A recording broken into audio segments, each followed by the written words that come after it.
As Project Cobalt is enacted and Los Angeles burns, Travis, Maddie, and the families take refuge on Strands' boat. But it may not be quite as safe as they think. Oh, that's right. It's 'cause there's walkers underwater. They just pulled down that guy. Walkers underwater. It's Fear the Walking Dead, Season 2, Episode 1, Monster.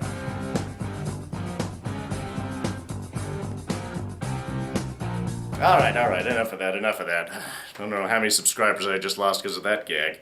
Anyway, welcome to D's Reviews, and we are covering the brand new Season 2 of Fear the Walking Dead.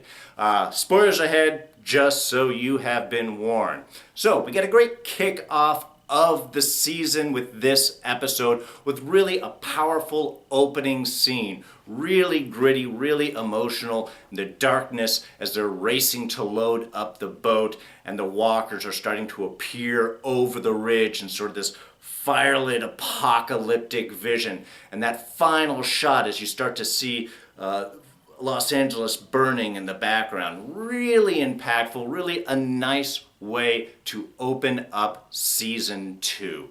Now, the episode itself was a little uneven in some ways. Again, a great opening and there are great moments in it, but really a lot of character building. I mean, more character building. We spent a lot of that in Season 1, and now they're kind of progressing. So much less action, much more character work as we start getting used to where everybody is sitting in the situation now as Season 2 opens up.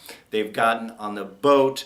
They have to, bury at sea Chris's mom, Travis's ex-wife, who Travis had to shoot in the head at the end of last season before she was able to turn the walker. So we're starting to see those dynamics. Chris is obviously still very mad at his father. I think they were intending to bury her at the beach, but the walker showed up too quick. You have Chris's line or Travis saying, "We have to go," and Chris's line of "We can't leave her here." It looks like he was starting to pick up rocks to maybe do some sort of burial. But with the appearance of the walkers, they didn't really have time for that. And like I said, it was a great opening sequence. The only downside that I kind of thought about, especially afterwards, was one, what are all the fires doing on the beach there? I mean, I understand that they're bombing the city behind, but this is over on the coastline, so I wasn't quite sure what the fires were doing. And it was great seeing as the walkers start to appear on the ridge and they're clambering down at the beach, forcing the families to get to the boat, and a great scene again of Strand sending Frank Delane's character back, Nick back, to go get the rest of the family, really starting to set up a great dynamic between the two of them. But like I said, I wasn't quite sure what all the fires were doing on the beach. It looked great, but just from a logical standpoint, wasn't entirely sure. Also, when the walkers did appear and start pushing, with Los Angeles burning in the background and the giant fires, we've established, at least in Walking Dead, how walkers are attracted to fire, and that sort of draws them. So I guess with different fires all over the place, maybe that's why the walkers are moving one way or the other. The real question for me is why they weren't turning and all heading back towards Los Angeles. It might have been just the spread out of the fires being drawn in different directions. Instead, visually it worked really well, but again, from an audience, as they do the big shot and I'm watching all that happen, I'm just like, why are the walkers heading towards the dark beach and away from the bright fires of the city behind them? Just little logical things like that, and that sort of seems to plague some of the episode. They're getting storylines developed, but the logic behind them isn't always there.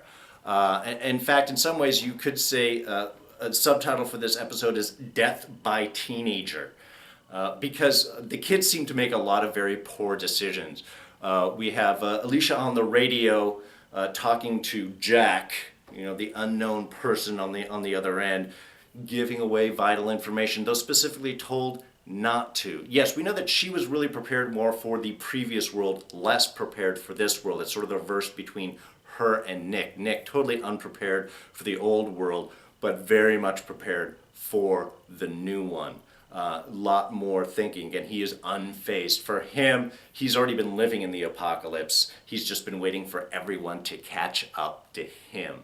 So he's doing fine. Alicia making some very poor decisions and not entirely sure why. Even when we have Chris, who goes and decides to take a swim afterwards, why would you go and jump in the water, not tell anyone? The boat could just leave. In fact, that's other things too. Like I said, there was great character moment. There is great acting in this show. There is great potential of where they could go. But some of the setup, to me, seems a little fabricated. We have now the whole episode takes place just in that afternoon, the day. It starts out, the night where they load everything up, and then in through the next day. We don't get any longer stretch of time. So when they're talking to Strand about, don't you need to get some sleep, it seems a little early for that also in the middle of the day. Again, Alicia reaching out for the radio. They've just gone through a whole lot. They just got on the boat. This is like day one. And everybody is acting like they've been out there for weeks. Yeah, I mean, we have had progression in with the show, and they were in the sort of little mini city before the little enclave before the military left, and then they got pulled into the downtown area and the hospital and then out to here. But it really hasn't been that time where they've been out on their own all by themselves. So that kind of reaching for human contact just seemed a little bit more rushed. I think all of Alicia's bit might have been better after they were at sea for a week, 2 weeks, something like that, where she's starting to really reach out. But that was just that was just kind of my thing. And then we have Chris jumping into the water. A lot of mistakes made by the kids. Strand is a really good character, really enjoying how he is setting things up when people are making questions. Oh, do we need to save them? His point of view is, look, I've done my saving quota. All right, you guys are all safe. You should be grateful. But this is my boat. I love that little bit. This is my boat. Second rule, it's my boat. And in case you're unclear about the first two rules, it's my boat. It's like the rules of Fight Club. This is the rules of Strand's boat. It's his boat. Maybe finding as time goes on, people's respect of what is yours may not be quite the same thing, but it's the early stage of the game, and I think everybody is right to sort of defer to him and defer to what he wants. But again, just a lot of little things like that. I understand that Chris is upset with his dad about the whole mom thing, but he seems to be a bit overly whiny about the situation. I mean, I'm losing a mom, it's a horrible thing. I'm not discounting that. But that's been sort of Chris's character, is just fighting against his dad and everything that's going on. He doesn't seem to be willing to accept any sense of reality at the moment, and that usually is not a good sign for people in the apocalypse. If you don't accept what the world's doing, the reality of what the world is, you will not end up well, which is probably why he decided to go and just take a swim while everybody else was having dinner. And that was the other thing with me. I mean, I love Salazar Ruben Blades. I love him going out and having the fishing moment and doing that. But again, this is day one. They've got food on the boat. Why are you fishing right now? Is it just giving you something to do? Mr. Salazar, his viewpoint on Strand is not one of necessarily trust. Like he says, I'm keeping an eye on him. I know he's got something going on. So why is he hanging out in the back of the boat? And yet, when we did have the flotilla of those 25 people that were calling for help and sort of started that whole request, do we help, do we not help?